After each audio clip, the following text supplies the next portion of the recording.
আৰু 20 তাৰিখে তেখেত পোনে পোনে আমাৰ গুৱাহাটী বিমানবন্দৰৰ যিটো ছেকেণ্ড টাৰ্মিনেল সেইটো আনুষ্ঠানিকভাৱে উদ্বোধন কৰিব। তাৰপিছত তেখেত আমাৰ ৰাজ্যিক কাৰ্যালয়লৈ আহিব।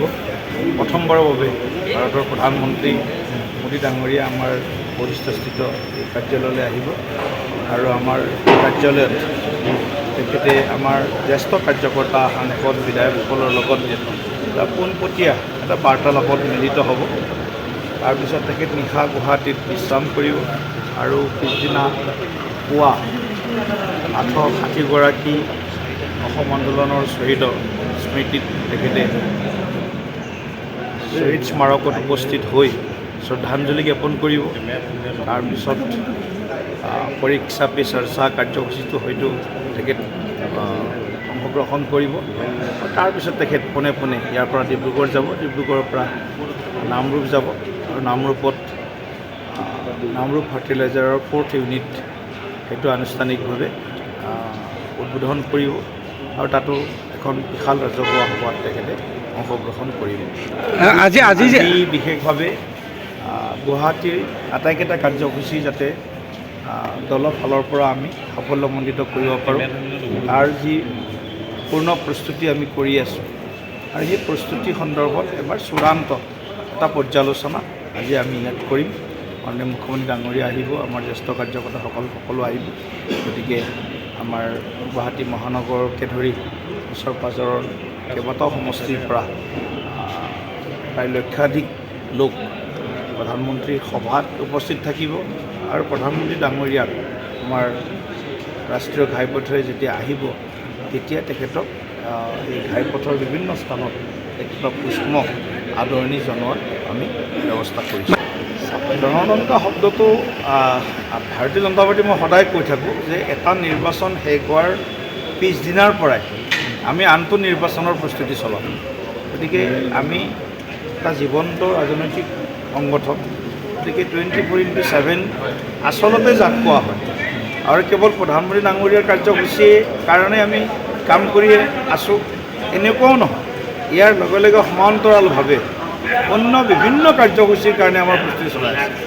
25 তাৰিখে পৰম শ্ৰদ্ধেয় ভাৰতৰত্ন অটল বিহাৰী বাজপেয়ী ডাঙৰীয়াৰ তেখেতৰ শতবৰ্ষীয় জন্ম উৎসৱৰ কাৰ্যসূচী বা জন্মবাৰ্ষিকী কাৰ্যসূচীৰ কাৰণেও আমি চিন্তা কৰিছোঁ।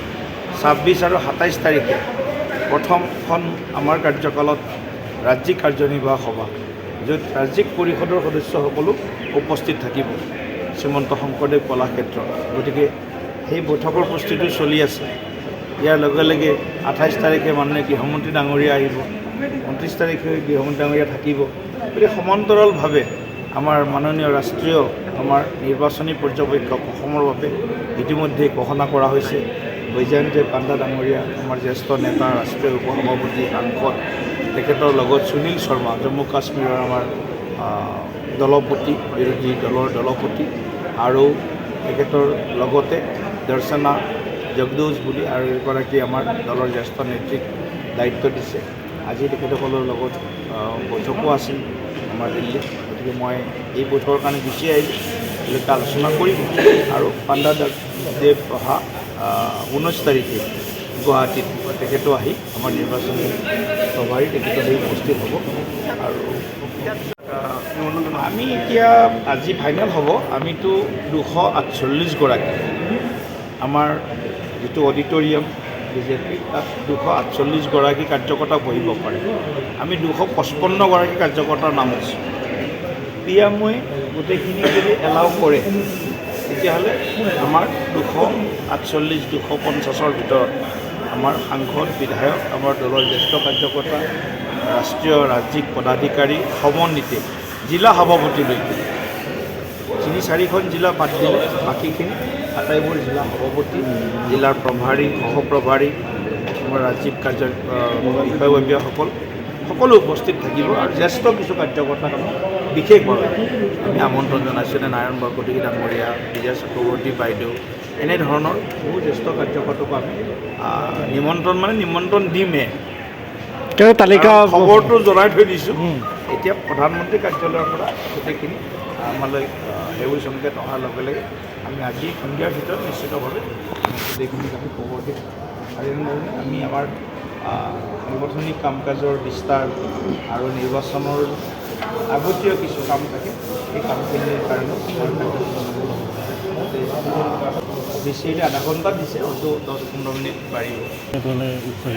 অত্যন্ত আমাৰ কাৰণে অত্যন্ত মানে এটা আনন্দ আৰু গৌৰৱৰ সময় বা মুহূৰ্ত হিচাপে নিশ্চিতভাৱে আমাৰ স্মৃতিত থাকিব বুলি আমি আশা কৰিছোঁ। কাৰণ দেশৰ প্ৰধানমন্ত্ৰীগৰাকী সংগঠনৰ হৈ বহু বছৰ তেখেতে কাম কৰি গৈছে আৰু সংগঠন সৰ্বোপৰি যিটো নীতি সেইটো প্ৰধানমন্ত্ৰী ডাঙৰীয়াই মনে প্ৰাণে সেইটো তেওঁ মানে বিচাৰে।